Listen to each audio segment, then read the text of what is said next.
सच्चिदानंद भगवान की जय। मीरा चरित्र।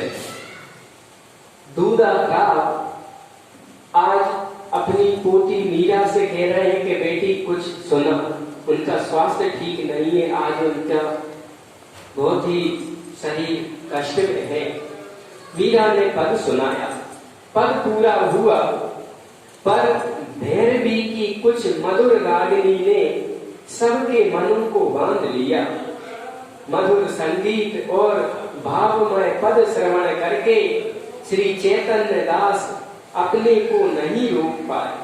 धन्य धन्य मीरा, आज तुम्हारे दर्शन करके मेरे नेत्र धन्य हो गए।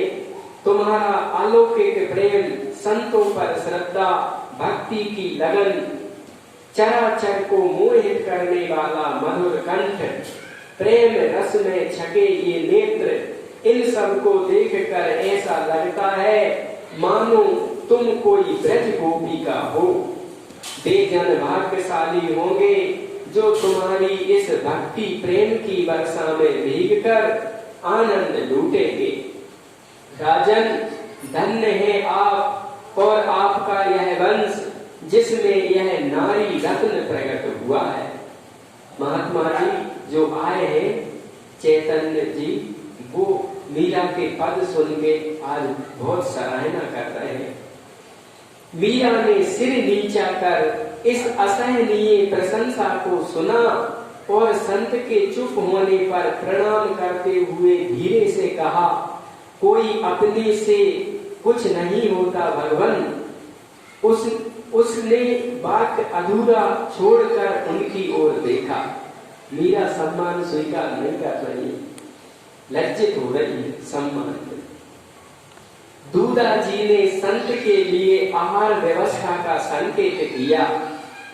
केवल कुछ फल और दूध लेकर श्री चैतन्य दास जी चलने को प्रस्तुत हुए। राज पुरोहित जी और वीरम देव जी का आग्रह भी उन्हें रोक नहीं सका। दूधा जी की आंख लगी देख पुरोहित जी को छोड़कर और सब उठ गए।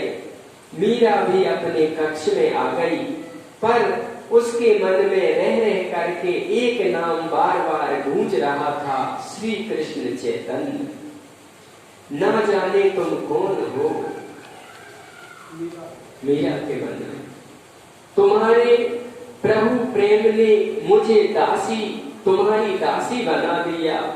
ना जाने इस जन्म में तुम्हारे दर्शन होंगे भी या नहीं, किंतु इस अल्पज्ञा मीरा पर कृपा पूर्ण वरद हस्त बनाए रखना।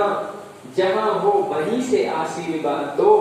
कभी तुम्हारे प्रेममय चरणों की धूली सिर पर चढ़ाकर यह सुख से हृदया एकाद प्रेम सीकर पा धन्य हो जाए। अपने गिरधर गोपाल की संध्या आरती भोग करके मीरा दूधा जी के पास चली गई। इसी बीच उसकी माँ और राज परिवार की स्त्रियां पुरोहितानी जी को साथ ले उससे दूधा जी का स्वास्थ्य समाचार जानने आई। बहुत कुछ तो उसके उदास मुख ने ही कह दिया, बाकी उसने कहा, बुढ़ापा देह का सबसे बड़ा रोग है, भाभा हुकुम। अब बाबूसा की देह जर्जर हो गई है, यह गली हुई देह छूट जाने में इनका लाभ है। हम तो अपने स्वार्थ को रोते हैं कि उनके रहने से हमें उत्तरदायित्व का बोझ नहीं महसूस होता।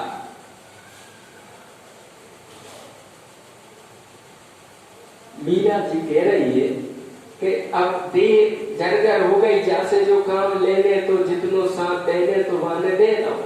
अब तो जब देह को बदल दे गई बढ़िया है।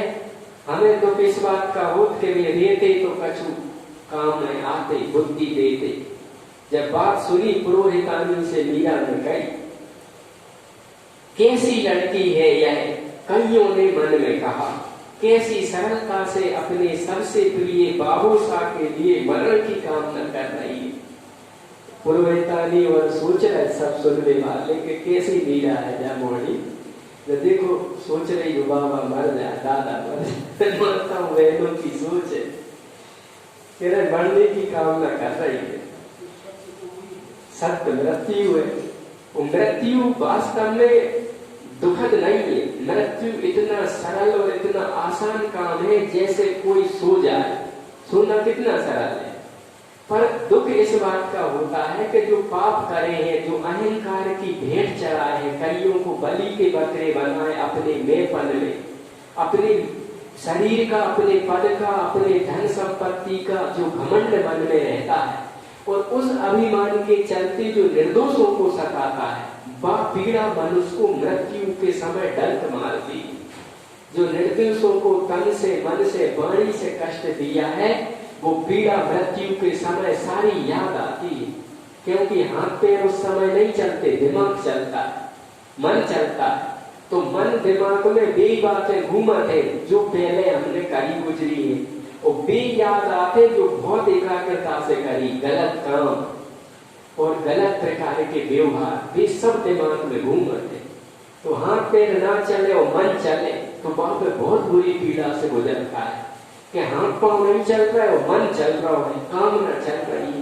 मन बुद्धि इंद्रियां का कामना जिंदी है, इंद्रियां साथ नहीं दे रही, तो कष्ट होता है। इनको कहा हुई है मैंने कैसे माया जोड़ी है, कैसे मैंने कमाओ है। अब जब परिवार, अब जो घर को, जब संपत्ति को कहा हुई है, जाति पीड़ा होते, दान धर्म करे नहीं, जोर जोर के मर गए, अब मृत्यु सब छीन गए तो दुख हो रहा नहीं।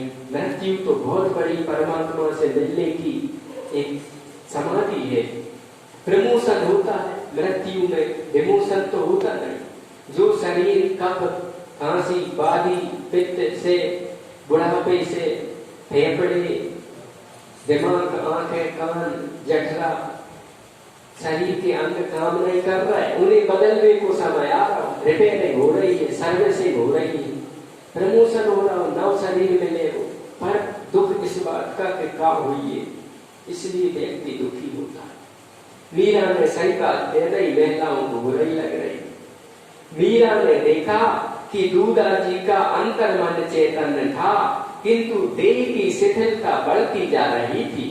बाबू साहब मैं भजन गाऊं? उसने पूछा। दूधा जी ने आंख खोलकर उसकी ओर देखा, संकेत समझकर मीरा गाने लगी।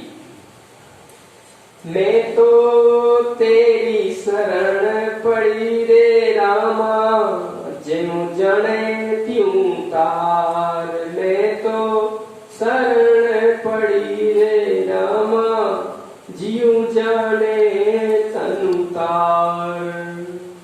68 तीरथ भ्रमि भ्रमि आयो, मन नहीं मानी हार। या जग में कोई नहीं अपना, सुनियो श्रवण